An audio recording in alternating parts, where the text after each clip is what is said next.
Ustad Aşığın asi şagirdə sonuncu dərsi.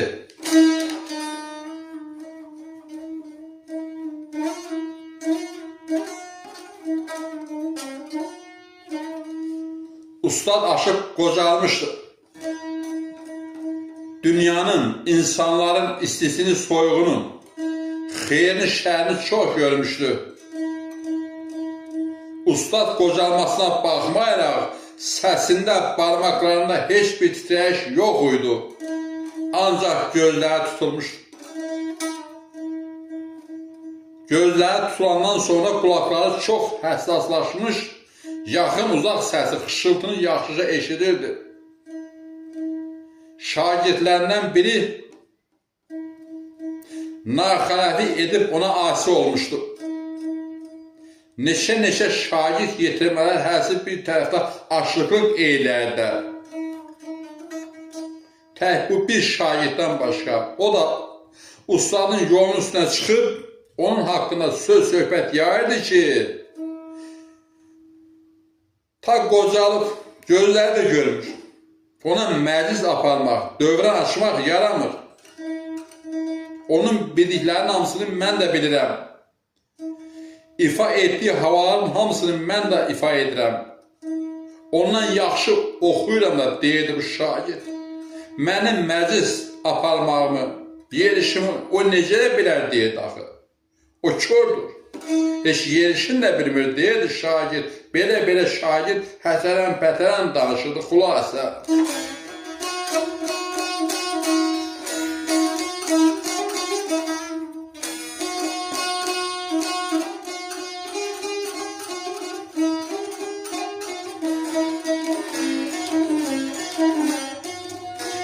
Xülasə, şagird çox hətərən-pətərən danışıb, aşığı gözdən salıb bu bölgədə aşıqlığın möhrünü öz əlinə almaq istəyirdi.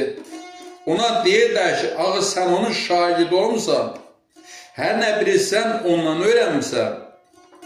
Olsa nə olsun ki, biraz ondan öyrənmişəm, özüm əvvəldən çox bilirdim deyirdi. İndi o mənim qədər bilmir. Belə deyirdi asi şagird. Xülasə, şagirdin söz-söhbətləri çox yekəlmişdi. Özü də yekəlmişdi, kökəlmişdi. Nə öz-özünə, nə də ki, yerə göyə sığmırdı. Ustad da bu söz-söhbətləri eşidəndə şagird haqqında heç bir söz deməmişdi, yadındaydı. O zaman ki, o şagird onun yanına əyni başı cır-cırlı içində az yalavaş gəlmişdi. Ustad ona ata əvəzi olmuşdu, öz kürəyini onunla bölmüşdü, əyin baş düzəltmişdi, onu öz övladlarından seçməmişdi. İllərlə ustadın yanında qalıb, aşıqlığın bütün sirlərini, izlərini ustaddan öyrənmişdi və müstəqil aşıq kimi fəaliyyət göstərməsi üçün ustaddan icazə alıb, ustaddan ayrılmışdı.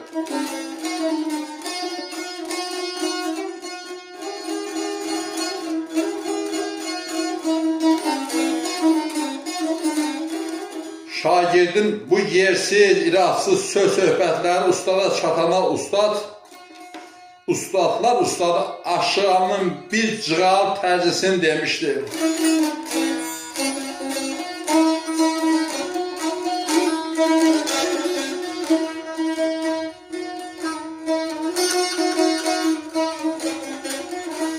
Hərcin savası üstündə.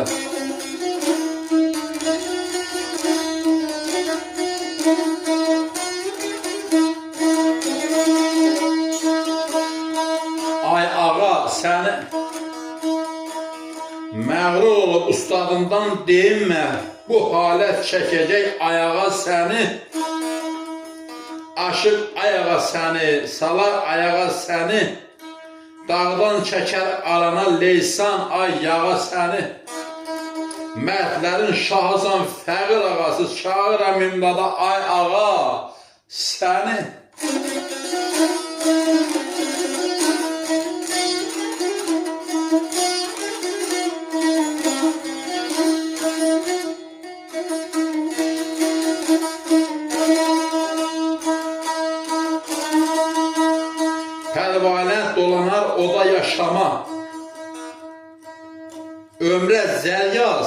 Nə gərəkdir yaşama.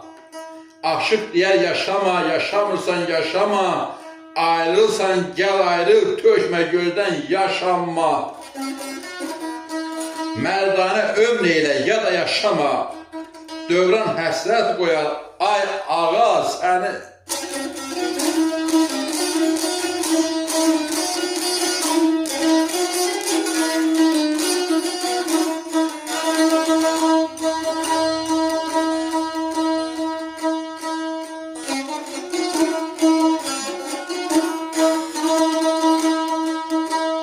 Çox görüb da balama balam et darayağını, inşallah tez salar darayağını.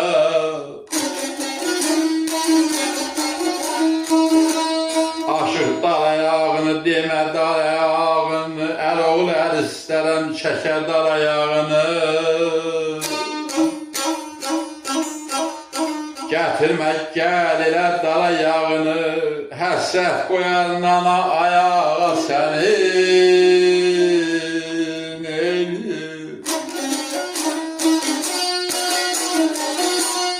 Gətirmə gəl elə belə darayağını, həsrət qoyar nana ayağa səni.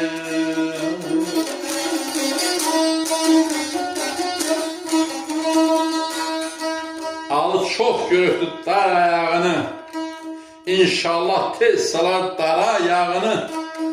Aşıq dar ayağını, yemə dar ayağını.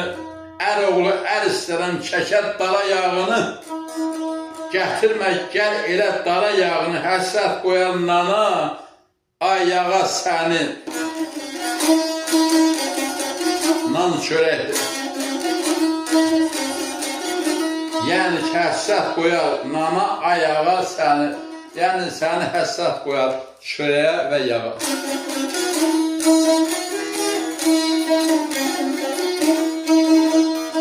Ustad görməsə də bu bölgənin bütün məclislərinə onu çağırırlar, hörmətini saxlayırlar.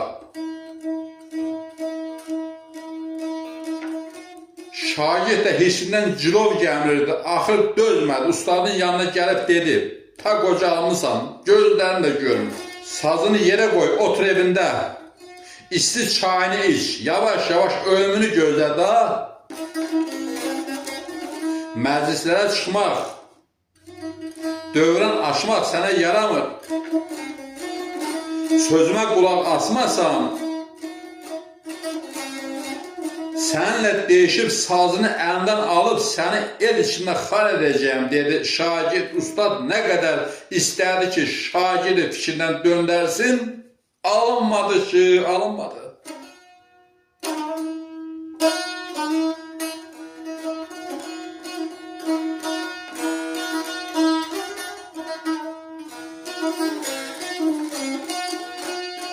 Bu səs güyə cəmaat da yığışdı. Hər bir tərəfdən şagirdə irad tutsalar da xeyri olmadı.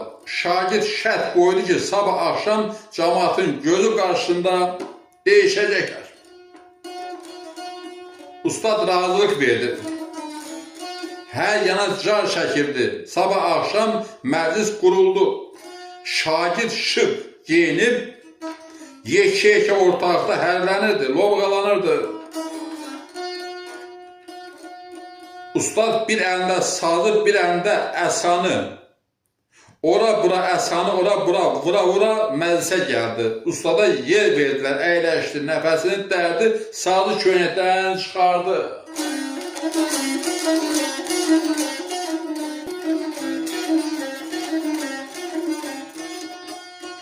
Ustad sanki şagirdi görürdü, ona üst tutub dedi: "Sən yol erkanı gözləmədin.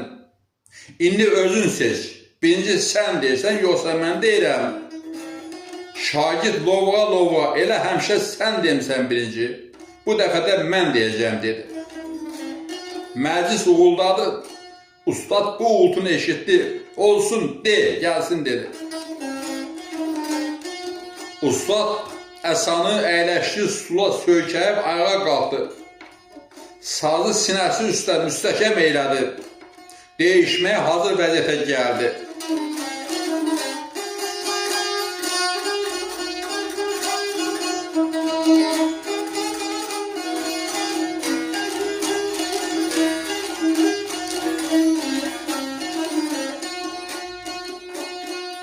Şagird Qurbanidən dedi. Cavab gözlədi. Ustad sazı dilə gətirib məclisin bu başından o başına elə bir gediş elədi ki, sanki görürdü. Axıra çatanda cəmaat elə bildi ki, ustad adamları ayaqlayacaq.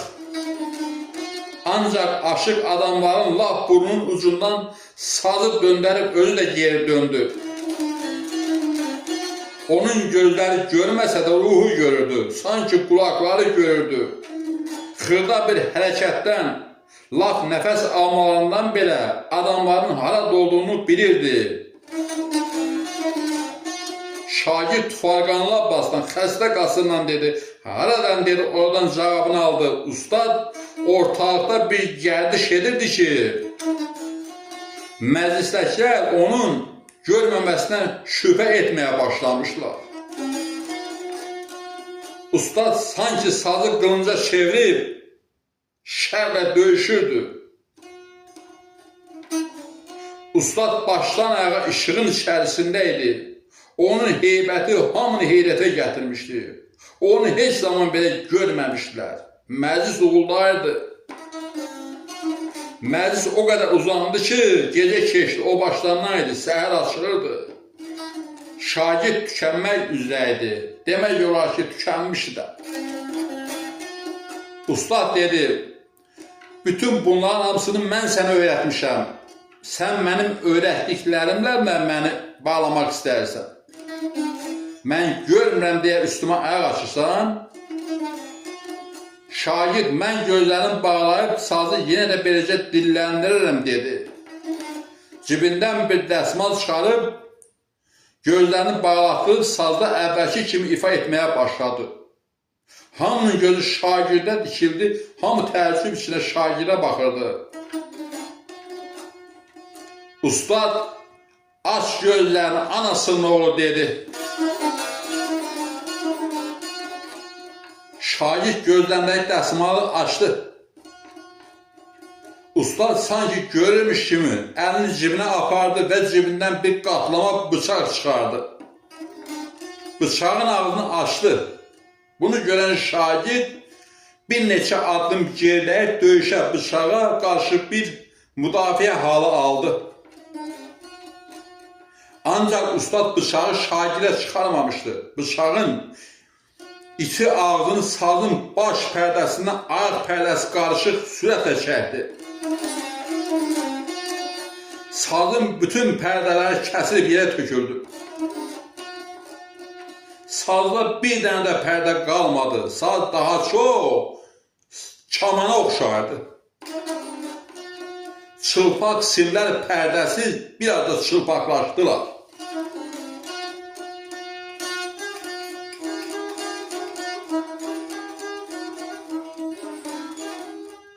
Ustadın bu hərəkətlərini görən məclisdəkilərin əlləri üzlərində, ağızları açılı qaldı.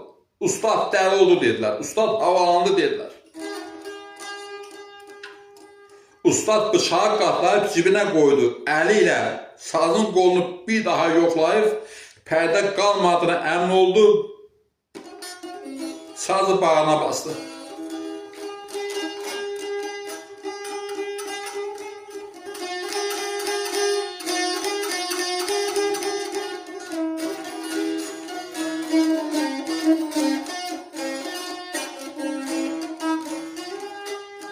Ustad bir yanı kələm havası başladı. Bir yanı kələm havası ifa etdi ki, Rüzgarın gözü belə bir hal görməmişdi. Sazın qolunda bir pərdə yox, amma saz aşığın əlində ağlardı kələmə, sızlardı kələmə. Təzanə simlərə dərdikcə ustadın barmaqlarından od tökülürdü. Sanki kələm burada yanırdı. Bu yanma o qədər davam etdi ki, günəş bir adam boyu göyə qalmışdı. Ustadla sazla bərabər məclisdəkilər də sızıldayırdılar, ağlayırdılar. Özlərini o dolabın içərisində görürdülər. Tək şagird ağzı açılı halda heyrətlə ustada baxırdı. Donmuşdu şagird. Ustad havanı yekunlaşdırıb Şagirdə səsləndi, etdiklərimi təkrarla.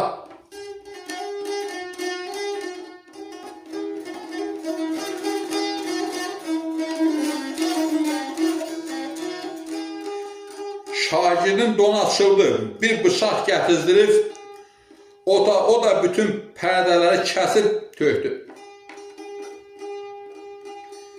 Təzanəni simlərə çəkdi, barmaqlarını simlərin üstə gəzdirdisə də simlərdən qarma-qarışıq səslər eşidirdi. Heç bir hava alınmadı, bir havanın gülü də alınmadı. Şagird nə qədər çalışsa da heç nə alınmadı ki, alınmadı. Şagird hirslə, həkkə ilə ustada dedi, sən bunu mənə niyə öyrətməmisən? Ustad gülümsünüb, bax, bugün üçün saxlamışdım, dedi.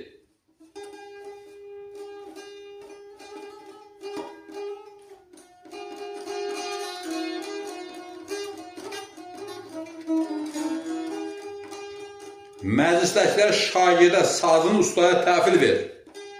Sən bağlandın, dedilər. Şagird çaşıb qalmışdı. Ustad dedi, sazı mənə lazım deyil. Heç bu məclisdəki adamlara da, bu xalqa da, bu cəmaata da lazım deyil. Apar özün üçün evində ifa et. Ancaq sənə ustadlar ustadı Aşığaldan bir qoşma deyəcəm. Ömrü boyu bunu yadında saxla.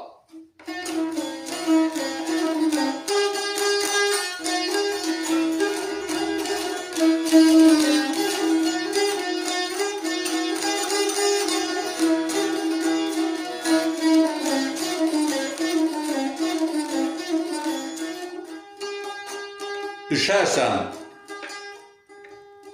kəndin laf eyləyib aşığam deməm. Sən də olar bir gün dara düşərsən. Nə gəlirsən çöl biyaban səhrada, dağlarda borana qara düşərsən. Gəl özün özünə verməginən boy, özgə qabından ye, öz qabından doy. Qırxıb yal quyruğunu eylərəm bir day, yal quyruğu qırxıb hara düşərsən. Bu axırıncı misranı eşidən cəmaat güldü. Gülüşün səsi bütün izdihamı bürüdü. Deyirlər, ustad, axırıncı misranı bir də təkrar elə. Ustad dedi, yal quyruğu qırxıb hara düşərsən. Bu sözləri, bu gülüşmələri eşidən şagird sazının qoltuğuna vurub elə bir day kimi də məclisdən qaçıb getdi.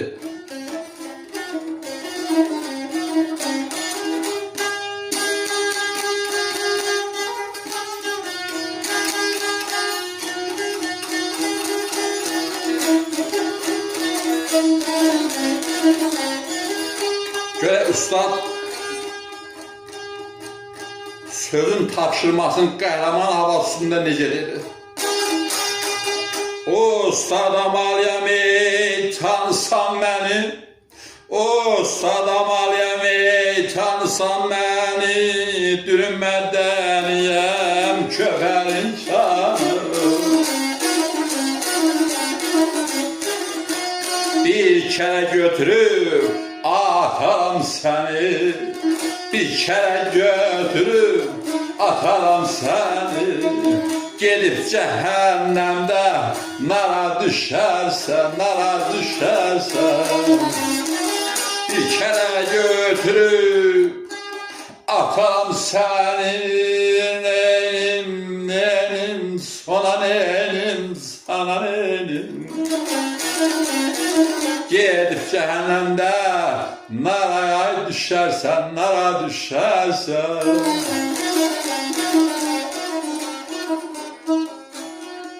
Ustadam aliyəm, tanısan məni, dürüm mədəniyəm köhərin kanı.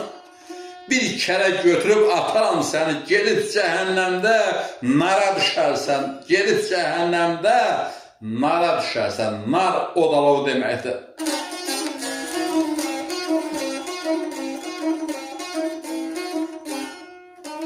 Bu ustadın asi şagirdə verdiyi sonuncu, axırıncı ibrətamiz bir dərs oldu. Ustadlar, Əhməd sizlərə can sağlığı. Füzuli Rəhimoğlu.